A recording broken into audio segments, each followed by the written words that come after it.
Solo, A Star Wars Story is the latest Star Wars film from Disney.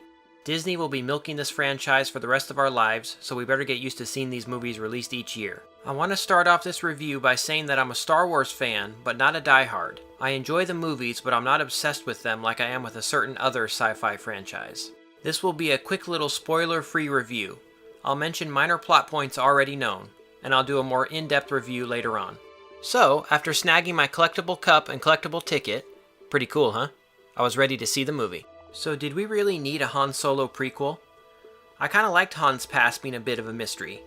But in the age of prequels, sequels, and spin-offs, this is where we're at. I have to admit, I was skeptical about this movie.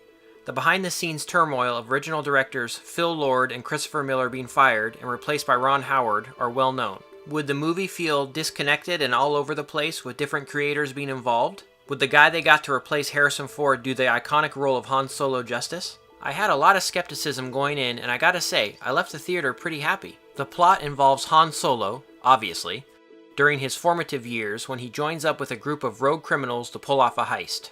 There are crosses and double crosses throughout, although to be honest, they were pretty predictable. Throughout the film, we get to see when Han first meets Chewie, when he gets his iconic blaster, his introduction to the Millennium Falcon, and all that stuff. We even get to see the famous Kessel Run for a small chunk of the film. Yes, a throwaway line of character-establishing dialogue from the first Star Wars film has been revealed in exact detail in this prequel. It is a fun sequence, though. It's tough seeing someone other than Harrison Ford as Han Solo. Yes, I'm one of those annoying people that hate seeing other actors take over roles. Alden Ehrenreich doesn't look much like Harrison Ford, but he does throw in some mannerisms and cockiness of the original character. He does well in the role, and it was easier to accept him as the film went on. Donald Glover sounds a lot like Billy D. Williams, the original Lando Calrissian, and I was able to accept him in the role right away. Woody Harrelson, Tandy Newton, and Jon Favreau as the voice of Rio Durant are the group that Han and Chewie join up with to pull off a heist. Rio Durant kinda reminded me of Rocket Raccoon from Guardians of the Galaxy. I'm guessing the similarities weren't accidental. Emilia Clarke is Kira, Han's love interest, and Paul Bettany plays the villainous Dryden. The cast is solid throughout and all do a good job. As far as flaws, like the rest of the Star Wars films, things run a bit too long. Nearly 2.5 hours is pretty long for a story like this, especially when you have to take a leak 40 minutes into the movie. The movie was also a little too dark and murky at times, particularly during the first act.